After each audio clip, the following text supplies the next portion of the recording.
Narmade her. Shri Sadhguru tours and travels आयोजित नर्मदा परिक्रमेमध्ये आपल्या सर्वांचं मी पुन्हा एकदा हार्दिक स्वागत करते. तर आपण सर्वप्रथम नर्मदा मैयाचा श्लोक म्हणूयात. नर्मदाये नमः प्रातः, नर्मदाये नमो निशी, नमस्ते नर्मदे देवी, त्राहि मां भवसागरात्, रक्ष मां भवसागरात्, रुद्रदेहात् समुत्पन्नं सदा कलकलनिनादिनी कौमारी स्वरूपे देवी, रेवा देवी नमोस्तुते, रेवा देवी नमोस्तुते, रेवा देवी नमोस्तुते. बोलो मात श्री नर्मदे हर, नर्मदे हर, नर्मदे हर. नर्मदा मैया की जय.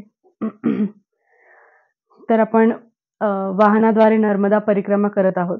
सर्वप्रथम आपण ओंकारेश्वर या ठिकाणी संकल्प करून या नर्मदा परिक्रमेस प्रारंभ केला होता. त्यानंतर ओंकारेश्वरवरून निघून आपण रावेरखेडी, तेलीभट्ट्यान, लेपा, बडवानी, राजघाट, शहादा, प्रकाशा, भालोद, अंकलेश्वर, बलबलाकुंड हे सगळं बघून आपण दक्षिण तटावरील सगळ्यात शेवटच्या क्षेत्रावर, तीर्थक्षेत्रावर म्हणजे विमलेश्वर या ठिकाणी आलो होतो. आणि विमलेश्वर या ठिकाणी आपण समुद्र मार्गाने जे आहे नर्मदा मैया पार केली आहे आणि आपण आता उत्तर तटावर पुढील प्रवास करत आहोत. उत्तर तटावर देखील आपण सगळ्यात पहिल्यांदा मिठी तलाई हे तीर्थक्षेत्र बघितलं. मिठी तलाई नंतर मग आपण पुढे नारेश्वर, कुबेर भंडारी, त्यानंतर गरुडेश्वर हे सर्व तीर्थक्षेत्र बघितली आणि आपला मुक्काम हा महेश्वर या ठिकाणी होता. आता आज आपण महेश्वर या ठिकाणावर निघालेलो आहोत. महेश्वर जसं मी पूर्वी देखील उल्लेख केला की महेश्वर हा नर्मदा मैयेच्या किनाऱ्यावरील सगळ्यात सुंदर घाट म्हणता येईल. अतिशय भव्य दिव्य असा किल्ला आणि त्यासमोरून वाहणारी अतिशय सुंदर, अतिशय स्वच्छ अशी नर्मदा मैया आपल्याला दिसली. एवढी स्वच्छ होती की आपल्याला त्याच्यातले मासे, त्यातील तळ देखील आपल्याला दिसत होता, त्यातील खडक देखील आपल्याला दिसत होते. असे सुंदर आणि अतिशय मनाला एक प्रकारे वेगळी शांती देणारा हा नर्मदा मैयेवरील घाट आपण महेश्वर या ठिकाणी बघितला. तर या मार्गामध्ये पुढे जाण्यापूर्वी मी आपल्या सगळ्यांना एक छोटीशी विनंती वजा सूचना करू इच्छिते की आता उत्तर तटावर आपण आलेलो आहोत. तर हा उत्तर तट हा स्वतःसाठीचा तट मानला जातो. त्यामुळे प्रत्येकाने कृपया नामस्मरण साधना करा, ज्याचं फळ हे फक्त आणि फक्त तुम्हालाच मिळणार आहे. त्यानंतर अजून एक सांसारिक सूचना मी तुम्हाला करू इच्छिते की उत्तर तटावर जे आहे ही थंडी जरा जास्त प्रमाणात असते. आता तुम्ही जसं जसं पुढे जाल तसं जसं खातेगाव, भेडाघाट, अमरकंटक या ठिकाणी आपल्याला जास्त थंडी जो आहे त्याचा अनुभव आपल्याला मिळेल. त्यामुळे कृपया प्रत्येकाने पायामध्ये सॉक्स आणि कानटोपी ही कंपल्सरी वापरा. कारण आपण जी आरती करतो किंवा बरेचदा नर्मदाष्टक वगैरे याच्यासाठी साधारण 1-1.5 तास आपल्याला अनवाणी उभं राहावं लागतं. तर अशा वेळी निदान सॉक्स तरी पायात ठेवा, जेणेकरून नाहीतर थंडी लागते, मग सगळ्यांचे घसे किंवा खराब होणे किंवा सर्दी, ताप येणे या गोष्टी घडतात. आणि कृपया प्रत्येकाने आपल्या तब्येतीनुसार तेलकट तळलेलं कमी खा किंवा दही, ताक याचं जे सेवन आहे ते आपल्या तब्येतीनुसार प्रत्येकाने प्रमाणामध्ये घ्या. तर असो, विषयांतर झालं थोडंसं. आपण आता आपल्या मुख्य विषयाकडे वळूयात. आपण करत आहोत नर्मदा परिक्रमा आणि आपण आता महेश्वरवरून पुढील प्रवास करण्याकरता निघालेलो आहोत. तर महेश्वर या ठिकाणी आपण अहिल्यादेवी होळकर यांचा किल्ला बघितला. राजमाता अहिल्यादेवी होळकर ज्यांना म्हटलं जातं, या अशा स्त्री होत्या की ज्या न्याय करताना देखील हातामध्ये शिवलिंग ठेवायचं. त्या शिवलिंग ठेवायच्या. साक्षात देवांना देखील त्यांच्या न्यायावर विश्वास होता. एवढी त्यांची जी आहे ती साधना होती, एवढी ती महादेवांवर भक्ती होती. तुम्ही याच ठिकाणी नाही तर भारतामध्ये जेवढे काही महादेवाचे मंदिर आहेत, 12 ज्योतिर्लिंग आहेत, या सगळ्यांचा जीर्णोद्धार या अहिल्यादेवी होळकरांनी केलेला होता. त्याचप्रमाणे अनेक गावांमध्ये धर्मशाळा बांधणे, म्हणजे तीर्थयात्रा करण्यासाठी लोकांना जेवढ्या सुविधा करता येतील, धर्मशाळा, बावडी, विहिरी बांधणे, बारव बांधणे, अशा अनेक छोटे छोटे गाव जे आहेत जे तीर्थ यात्रांच्या मार्गावर येतात, या ठिकाणी अहिल्यादेवी होळकरांनी खूप असे धार्मिक कार्य केलेले आहेत. त्यांचं कार्याची कुठल्याही प्रकारे तुलना कोणाशीच होऊ शकत नाही, एवढं दिव्य त्यांचं कार्य होतं. दररोज लाखोंच्या पटीमध्ये लिंगार्चन पूजा करून ते सर्व शिवलिंग ते पुन्हा नर्मदेमध्ये अर्पण करायची, एवढी त्यांची शिवभक्ती होती. असं म्हणतात की त्यांच्या किल्ल्यामध्ये जे बेलाचं झाड आहे ज्या खाली बसून ते तपसाधना करायच्या. तर त्या बेलाच्या झाडाला आपण जनरली बघतो की 3 पत्रे 3 पानं येतात बेलाच्या झाडाला. परंतु हे असं बेलाचं झाड आहे की ज्याला 5, 7, 9 किंवा 11 देखील पानं येतात, ज्या खाली बसून या शिव अर्चना करायचे, शिवसाधना करायचे. तर एवढी त्यांची भक्ती होती शिवावर. अशा या अतिशय महान अशा राजमाता अहिल्यादेवी होळकर यांचा किल्ला आपण या ठिकाणी बघितला आणि इथेच आपण कार्तवीर्य अर्जुनाचं मंदिर देखील बघितलं. तर महेश्वर जी आहे ही पूर्वीची किंवा पुराणातील माहेश्मती नगरी ज्याला म्हटलं जातं. तर ही माहेश्मती नगरी म्हणजे कार्तवीर्य अर्जुनाची देखील ही राजधानी होती आणि या ठिकाणीच कार्तवीर्य अर्जुनाने जे आहे अधिराज्य गाजवलं होतं. कार्तवीर्य अर्जुन याला विष्णूचं जे सुदर्शन चक्र आहे, तर या विष्णूच्या सुदर्शन चक्राचा पुढील अवतार मानलं जातं आणि त्या स्वतःच्याच म्हणजे कार्तवीर्य अर्जुनाच्याच तपश्चर्येनुसार त्याला स्वतःला जे मरण आहे ते विष्णूंच्याच हातून मरण यावं असं त्याने स्वतःच वरदान मागितलं होतं आणि त्यानुसार आपण मागील कथा ऐकली की परशुरामाकडून जे आहे परशुरामाशी जे तुंबळ युद्ध झालं त्यामध्ये अतिशय क्षीण झाले कार्तवीर्य अर्जुन आणि मग शेवटी महादेवांनीच येऊन त्याला कार्तवीर्य अर्जुनाला स्वतःमध्ये समर्पित करून घेतलं. असं जरी असलं तरी कार्तवीर्य अर्जुनाची ख्याती ही खूप होती. त्याच्या राज्यामध्ये कधीही चोरी होत नव्हती. चोर देखील चोरी करायला घाबरायचे. आजही जेव्हा आपली एखादी वस्तू किंवा काही जरी हरवलं म्हणजे एखाद्या शेतकऱ्याचं जनावर हरवलं किंवा एखाद्या स्त्रीचा काही दागिना हरवला किंवा इव्हन आपल्या घरातून एखादा व्यक्ती जरी हरवलं, लहान मूल जरी हरवलं, तरी आजही कार्तवीर्य अर्जुनाचा मंत्र आहे. जो कार्तवीर्य अर्जुनाचा मंत्र म्हटला किंवा तो लिहून ठेवला, तर ती हरवलेली वस्तू किंवा हरवलेली व्यक्ती सापडतात. त्याचे प्रत्येकाला अनुभव आहेत म्हणजे कार्तवीर्य अर्जुनाचा मंत्र अजून कधीही असफल झालेला नाही. एवढी त्याची ख्याती, एवढा त्याचा प्रभाव आजही आपल्याला बघायला मिळतो. तर असा हा कार्तवीर्य अर्जुन याचे गुरु जे होते ते साक्षात दत्तात्रेय हे त्यांचे गुरु होते आणि त्यांनी जेव्हा सह्याद्री पर्वतावर तपसाधना केली त्यावेळी त्यांनी सहस्त्र बाहून एवढं मला बळ येऊ दे किंवा सहस्त्र बाहू मला येऊ दे असं वरदान मागितलं होतं आणि त्यानुसार या कार्तवीर्य अर्जुनाला सहस्त्र बाहू होत्या. 1000 हात किंवा 1000 हातांचं बळ त्याच्याकडे होतं आणि ज्यावेळी परशुरामाशी त्याचं युद्ध झालं त्यावेळी परशुरामाने जे आहेत त्या ह्या त्याच्या सहस्त्र बाहू ज्या आहेत त्या छाटून टाकल्या आणि त्या एक एक बाहू नर्मदा मैयेमध्ये त्याने टाकल्या ज्याची सहस्त्रधारा तयार झाली. तुम्ही जे आत्ता सहस्त्रधारा बघता ही सहस्त्रधारा ती सहस्त्रधारा नाहीये तर ही बाहू तोडलेली सहस्त्रधारा कसरावद या ठिकाणीच येते. आत्ता जी तुम्ही या परिक्रमेमध्ये जी सहस्त्रधारा बघितली तर काय होतं की सहस्त्र अर्जुन म्हणजे कार्तवीर्य अर्जुन जो आहे त्याला आपली शक्ती किती प्रभावी आहे हे त्याला तपासून बघायचं होतं आणि त्यामुळे त्याने जे आहे ते नर्मदा मैयेला आपल्या सहस्त्र बाहूंनी अडवण्याचा प्रयत्न केलेला होता. असा हात पसरून त्याने नर्मदा मैयेला अडवलं होतं आणि मग त्या नर्मदा मैया आहेत. हा कितीही ताकदवान असला तरी नर्मदा मैयेसमोर काही त्याची ताकद चालणारी नव्हती.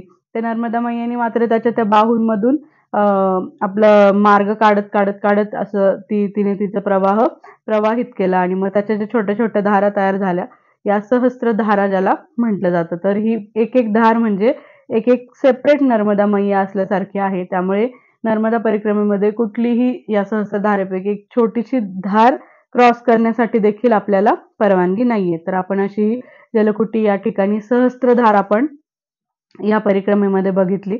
त्याचप्रमाणे आपण येथील दत्ताच्या मंदिराचं देखील दर्शन घेतलं आणि असं करून आपण कदाचित काही जणांनी साड्यांची देखील खरेदी केली असेल आणि साड्यांची खरेदी करून आपण हा नर्मदा किनाऱ्यावरील महेश्वर या ठिकाणचा मुक्काम आता आपण हलवतो आणि आपण पुढील प्रवासाकरिता निघालेलो आहोत. तर या मार्गामध्ये महेश्वरवरून आपण जेव्हा निघतो तर पुढे आपण मंडलेश्वर या ठिकाणी जातो. तर मंडलेश्वर हे ठिकाण म्हणजे पूर्वी मंडन मिश्रा यांचं हे गाव होतं मंडलेश्वर हे ठिकाण. इथे आपण अतिशय सुंदर असं शिवमंदिराचं दर्शन घेतो ज्याची ख्याती ही म्हणजे 12 ज्योतिर्लिंगांपेक्षा देखील हे श्रेष्ठ शिवमंदिर आहे. परंतु याची माहिती अजून फार कोणाला नाहीये. त्यामुळे त्याचं जे आहे प्रसिद्धी नसल्यामुळे ते मंदिर अजूनही सुरक्षित आहे असं आपण म्हणू शकतो. कारण जेवढी 12 ज्योतिर्लिंगाची ख्याती वाढली तेवढा त्याचा म्हणजे व्यापारीकरण जास्त झालं तिथे. तेवढेच मग त्याचं मंदिर सुशोभीकरण झालं. मंदिर मोठे मोठे करण्यात आले. मग त्याच्या बाहेर दुकानं लागले, चप्पल स्टँड लागले, मोबाईलचे हे लागले आणि मग असं करत करत काय झालं, की आपल्याला आता कुठल्याही 12 ज्योतिर्लिंगापैकी एकाही ज्योतिर्लिंगाचं मनोभावे दर्शन करता येत नाही किंवा व्यवस्थित हात लावून स्पर्श दर्शन, डोकं टेकून करता येत नाही. कारण ते मंदिर खूप प्रसिद्धीस आले. प्रसिद्धीस आल्यामुळे तिथे जो आहे दर्शन करणाऱ्यांचा अ, वाढला. दर्शन करणाऱ्यांची रांग वाढली, दर्शन करणाऱ्यांची संख्या वाढली आणि त्यामुळे आता त्या 12 ज्योतिर्लिंगांमध्ये सहसा आपल्याला मनोभावे आणि शांत चित्ताने दर्शन करणे थोडंसं अवघड झालेलं आहे. परंतु आपण आत्ता ज्या मंदिरामध्ये जाणार आहोत, गुप्तेश्वर महादेव मंदिर. हे गुप्तेश्वर महादेव मंदिर जे आहे याचं म्हणजे याचं जे महत्व आहे, हे 12 ज्योतिर्लिंगांपेक्षा देखील हे श्रेष्ठ मंदिर आहे. का? तर हे जे शिवमंदिर आहे, हे असं शिवमंदिर आहे, की जेव्हा म्हणजे आपण सगळे देव जे बघतो, सगळ्या देवांची आपण मूर्ती स्वरूपामध्ये पूजा करतो. आपण कुठल्याही देवाची पूजा ही लिंग स्वरूपात किंवा कुठल्याही दुसऱ्या स्वरूपात करत नाही. तर आपण सगळ्यांची मूर्ती स्वरूपात देवी असेल, विष्णू असेल, दत्त असेल, सगळ्यांची मूर्ती स्वरूपात पूजा करतो. परंतु महादेव हे असे एकटे आहेत ज्याची आपण लिंग स्वरूपामध्ये पूजा करतो, शिवलिंग स्वरूपामध्ये पूजा करतो. आणि मग जगातील जे पहिलं शिवलिंग म्हटलं जातं किंवा जिथून शिवलिंगची लिंग पूजा सुरू झाली, तर ते शिवलिंग म्हणजे हे गुप्तेश्वर महादेवाचं आदी अनादी काळातील म्हणजे सगळ्यात पहिलं शिवलिंग आपण ज्याला म्हणू शकतो, की जिथून महादेवाची लिंग स्वरूपात पूजा सुरू झाली, हे असं गुप्तेश्वर महादेवाचं मंदिर ज्याचं आपण आता दर्शन घेणार आहोत. तर ह्या गुप्तेश्वर महादेव मंदिराची कथा देखील तशीच महत्त्वपूर्ण आहे. तर फार पूर्वीच्या काळी हा जो परिसर तुम्ही बघताय, तर याला दारुक वन असं म्हटलं जायचं आणि या दारुक वनामध्ये एक असा प्रभाव होता नर्मदा मैयाच्या किनाऱ्याचा, की इथे जे कोणी जप-तप करायचं, जे कोणी साधना करायचे ऋषीमुनी, तर त्याचं फळ त्यांना तत्काळ मिळायचं. म्हणजे इतर ठिकाणी जर पूजा केली, तर त्याचं फळ मिळायला 2 महिने, 3 महिने, 6 महिने, 1 वर्ष असा कालावधी जायचा. परंतु या ठिकाणी या दारुक मैयेच्या किनाऱ्यावर जे कोणी पूजा करायचं, तर त्याला त्याचं फळ हे तत्काळ मिळायचं. लगेचच त्याचं फळ मिळायचं. मग त्यावेळी पार्वतीने महादेवांना असा प्रश्न केला, की दारुक वनामध्ये असं काय आहे, की ज्याचं फळ जे आहे ते या ऋषीमुनींना लगेच मिळत आहे? त्यावेळी महादेवांनी सांगितलं, की दारुक वनातील ऋषीमुनींच्या ज्या स्त्रिया आहेत, ज्या त्यांच्या पत्नी आहेत, त्या अतिशय पतिव्रता स्त्रिया आहेत, अतिशय सती स्त्रिया आहेत आणि त्यांच्या त्या पतिव्रता धर्माच्या प्रभावामुळे या ऋषीमुनींना जे आहे ते त्याचं फळ तत्काळ मिळत आहे किंवा त्याच्या साधनेचं फळ तत्काळ मिळत आहे. आणि मग पार्वतीने सहज प्रश्न केला, की ह्या किती श्रेष्ठ सती आहेत किंवा ह्या किती श्रेष्ठ पतिव्रता आहेत? त्यावेळी महादेव म्हणाले, की खूप श्रेष्ठ आहेत ह्या. मग त्यावेळी तिने विचारलं, की माझ्यापेक्षाही श्रेष्ठ आहेत का? मग महादेवांना म्हणजे आता अनुत्तरित झाले महादेव. त्यांना उत्तर देता येईना, की हो म्हणू की नाही म्हणू असं त्यांना वाटायला लागलं. मग त्यावेळी महादेव म्हणाले, की महादेवांचे जे ते गप्प राहिले त्याचा पार्वतीला खूप राग आला आणि मग पार्वतीने सांगितलं. मग शेवटी पार्वती जरी माता असली तरी ती एक पहिली पत्नी आहे म्हणजे पत्नी असल्यामुळे तो थोडासा तेवढा तर दुःखी भाव तिच्यामध्ये येणारच. आणि मग तिने रागाने सांगितलं, की "या भूतलावावर माझ्यापेक्षा श्रेष्ठ कोणी पतिव्रता असली नाही पाहिजे. तर जा आणि त्यांचा पतिव्रता धर्म जो आहे तो तुम्ही नष्ट करा, नाहीसा करा." आणि मग हे ऐकलं आणि मग स्त्री हट्टापुढे देवादिदेव महादेव जरी असले तरी त्यांना झुकावं लागलं आणि मग महादेव हे या दारुक वनामध्ये या स्त्रियांचा पतिव्रता धर्म नाहीसा करण्यासाठी अवतरित झाले आणि मग ते एका दिगंबर अवस्थेमध्ये एका तरुण राजबिंडा पुरुषाचं रूप त्यांनी घेतलं आणि दिगंबर अवस्थेमध्ये ते या दारुक वनामध्ये डमरू घेऊन डमडम डमडम डमडम वाजवत फिरू लागले आणि मग जी कोणी स्त्री त्यांना बघत होती ती त्यांच्याकडे मोहित होत होती ऋषीपत्नी आणि मग मोहित झाल्यामुळे त्यांचा जो आहे पतिव्रता धर्म नष्ट होत होता आणि मग त्यांच्या अशा वागण्यामुळे या पत्नींच्या अशा वागण्यामुळे ऋषीमुनींच्या साधनेमध्ये थोडासा खंड पडायला लागला. ऋषीमुनींची साधना काही व्यवस्थित होईना तर भंग व्हायला लागली आणि मग त्यांना समजेना की असं का होतंय आणि मग असं करत करत महादेवांनी सगळ्यांचा पतिव्रता धर्म नष्ट केला आणि ते तिथून निघून गेले.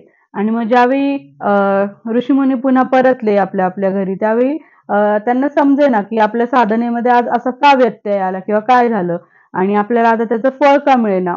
तर त्यावेळी मग त्यांनी समाधीने बघितलं की कोणीतरी एक दिगंबर अवस्थेतील पुरुष या वनामध्ये फिरत आहे आणि आपल्या पत्नी ज्या आहेत त्या त्याच्याकडे बघून मोहित झालेल्या आहेत.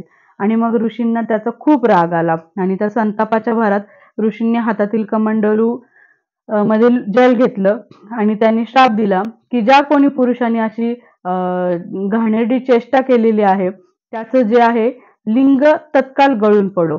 आणि असं त्यावेळी जेव्हा शाप देण्यात आला त्यावेळी समस्त पृथ्वी जी आहे ती थरथरली. समस्त विश्व जे आहे ते थरथरू लागलं आणि सगळे देवी देवता जे आहेत ते तत्काल त्या ठिकाणी प्रकट झाले, दारुकवनामध्ये प्रकट झाले आणि ऋषींना सांगितलं की तुम्ही हे काय केलं, तुम्हाला माहिती का तुम्ही कोणाला शाप दिला आहे. त्यावेळी ऋषी सगळे गोंधळून गेले की असं आम्ही काय केलं बाबा. तर त्यावेळी सगळ्या देवतांनी सांगितलं की तुम्ही ज्यांना शाप दिलेला आहे ते दुसरे तिसरे कोणी नसून देवादिदेव महादेव आहेत. आणि मग महादेवांचं नाव ऐकलं की ऋषींना देखील खूप घाम फुटला की आता आपलं काही खरं नाही. आता महादेव क्रोधित होतील आपल्या अशा वचनामुळे, परंतु आता आपण जो श्राप दिलेला आहे तो मागे घेणे देखील संभव नाहीये. मग त्यावेळी सगळे ऋषी जे आहेत ते हात जोडून गयावया करू लागले आणि महादेव त्या ठिकाणी प्रकट झाले आणि महादेवांनी देखील हात जोडले आणि म्हणाले की तुम्ही कुठल्याही प्रकारे गयावया करू नका आणि तुम्ही कोणतीही चूक केलेली नाहीये. जर कोणाच्या हातून चूक झालेली असेल तर ती माझ्या हातून चूक झालेली आहे आणि त्याची शिक्षा नक्कीच मला मिळाली पाहिजे. आणि मग त्यावेळी ऋषी म्हणाले की आता आम्ही जो श्राप दिलेला आहे तो तर काही आम्ही परत घेऊ शकत नाही, परंतु आम्ही सगळे मिळून उश्राप देतो की आजपासून जे आहे ही तुमची पूजा ही लिंग स्वरूपातच पूजा होईल आणि लिंगाला जे आहे ते पूर्णपणे शिवस्वरूप मानलं जाईल आणि यानंतर कुठल्याही प्रकारे तुमची मूर्ती पूजा न होता शिवलिंग स्वरूपामध्येच आपली ही पूजा केली जाईल आणि जे कोणी मनोभावे शिवलिंगाची पूजा करेल त्याला देखील इच्छित फळ प्राप्त होईल. आणि महादेवाने देखील हा श्राप जो आहे तो आनंदाने स्वीकारला आणि हेच ते शिवलिंग ज्या ठिकाणी महादेव जे आहेत हे लिंग स्वरूपात प्रथम म्हणजे सगळ्यात पहिल्यांदा पूजले गेले किंवा प्रकट झाले. आणि मग त्यानंतर इथेच आपण बघू शकाल की इथे नर्मदा मैयाचं जे जल आहे तर नर्मदा मैयाचे जल हे तुम्हाला आपोआप खाली प्रकट होतं आणि तिथे तुम्ही या जलाने महादेवांना अभिषेक देखील करू शकता. असं हे अतिशय दिव्य स्थान आहे. त्यानंतर याच ठिकाणी इतिहासातील एक महत्वपूर्ण घटना देखील घडलेली आहे की ज्यावेळी शंकराचार्य मंडन मिश्रांनी शंकराचार्यांना जेव्हा शास्त्रार्थ करण्यासाठी आवाहन केले त्यावेळी म्हणजे काय झालं होतं की इथे बौद्ध धर्माचा खूप जास्त प्रचार प्रसार होऊ लागला होता आणि सगळे जण जे आहेत ते बौद्ध धर्माकडे वळत होते आणि अशामुळे आपला जो सनातन धर्म आहे हिंदू धर्म आहे त्याच्यावर म्हणजे थोडासा त्याचा हिंदू लोक जे आहे त्यांचा कल बौद्ध धर्माकडे वाढला होता. आणि मग अशा वेळी आपले जे शंकराचार्य होते तर हे हिंदू धर्म किंवा सनातन धर्म बळकट करण्यासाठी हे जे आहे प्रत्येक ठिकाणी जाऊन त्यांनी यासाठी अनेक प्रयत्न केले होते. आणि त्यावेळी मंडन मिश्रा यांनी देखील शंकराचार्यांना आवाहन केलं की तुम्ही या आणि माझ्याशी शास्त्रार्थ करा इथे येऊन. आणि मग त्यावेळी शंकराचार्य आणि मंडन मिश्रा यांच्यामध्ये जो शास्त्रार्थ झाला तो एक शास्त्रावर डिबेट जी झाली ती या ठिकाणी झाली आणि त्याच्यामध्ये मंडन मिश्रांची जी आहे ती हार झाली. परंतु मंडन मिश्रांची जी पत्नी होती भारती देवी सरस्वती तर या देखील मंडन मिश्रां इतक्याच पंडित होत्या किंवा या देखील हुशार होत्या त्यांच्या इतकंच. त्यांना देखील वेदांचं ज्ञान अवगत होतं. असं म्हणायचे की मंडन मिश्रा यांच्या घरी जे पोपट होते ते पोपट सुद्धा वेद म्हणायचे. एवढा मंडन मिश्रांचा जो आहे तो शास्त्रामध्ये हात होता किंवा प्रावीण्य होते. तर त्यावेळी भारतीदेवी सरस्वतींनी सांगितलं की शंकराचार्यांना ते म्हटल्या की तुम्ही मंडन मिश्रांना हरवलं ठीक आहे, परंतु तुम्ही पूर्णपणे जिंकलेले नाही आहात. कारण मंडन मिश्रांची मी पत्नी आहे म्हणजे त्यांची अर्धांगिनी आहे. तुम्ही मंडन मिश्रांना हरवलं म्हणजे तुम्ही त्यांच्या फक्त अर्ध्या शरीराला हरवलेलं आहे आणि अजून अर्ध अंग त्यांचं बाकी आहे जे मी आहे. जर तुम्ही मलाही हरवलं तर जे आहे ते आम्ही ही हार स्वीकार करू. आणि मग त्यावेळी शंकराचार्यांनी त्यांच्या पत्नीशी देखील शास्त्रार्थ केला, परंतु त्यांच्या पत्नीने शंकराचार्यांना काही गृहस्थाश्रमासंदर्भातील प्रश्न विचारले ज्याचे उत्तर शंकराचार्यांना येत नव्हते. कारण शंकराचार्य हे ब्रह्मचारी होते, त्यांना गृहस्थाश्रमातील कुठलंही ज्ञान अवगत नव्हतं. मग त्यावेळी त्यांनी त्यांच्याकडून काही अवधी मागितलं, 6 महिन्याचा अवधी द्या आणि मी या प्रश्नांची उत्तरं शोधून आणतो. मग त्यावेळी शंकराचार्यांना 6 महिन्याचा अवधी देण्यात आला आणि मग त्यांनी त्यांच्याकडे जी एक विद्या होती, परकाया प्रवेश विद्या त्यांना यायची. म्हणजे आपलं शरीर सोडून दुसऱ्याच्या शरीरामध्ये प्रवेश करणं आणि आपलं शरीर हे मृत अवस्थेत ठेवून, म्हणजे आपला जो आत्मा आपण ज्याला सामान्य भाषेमध्ये म्हणतो, तो आत्मा दुसऱ्याच्या शरीरामध्ये नेणं, अशी विद्या त्यांना, परकाया प्रवेशाची विद्या त्यांना अवगत होती. आणि त्यावेळी अयोध्येतील जो राजा होता, तो अयोध्या नरेश, नुकताच त्याला मृत्यू आला होता, नुकताच मरण पावला होता. आणि मग शंकराचार्यांनी आपलं शरीर सोडलं. शरीर सोडण्याच्या आधी आपल्या शिष्यांना सांगितलं की माझं हे जे शरीर आहे ते तुम्ही नीट जपून लपून ठेवा. जर माझं शरीर कोणाच्या हाती लागलं तर ते त्याला नष्ट करतील, आणि माझं शरीरच नष्ट झालं तर मी पुन्हा माझ्या शरीरामध्ये प्रवेश करू शकणार नाही. मग त्यावेळी शंकराचार्यांचं जे शरीर होतं ते या गुप्तेश्वराच्या इथे लपून ठेवण्यात आलं. 6 महिन्यासाठी त्याचं सांभाळ करण्यात आला.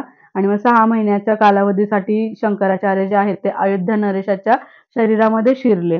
आणि मग तो जो मृत्यू पावलेला अयोध्या नरेश होता तो तत्काल तिथे उठून बसला.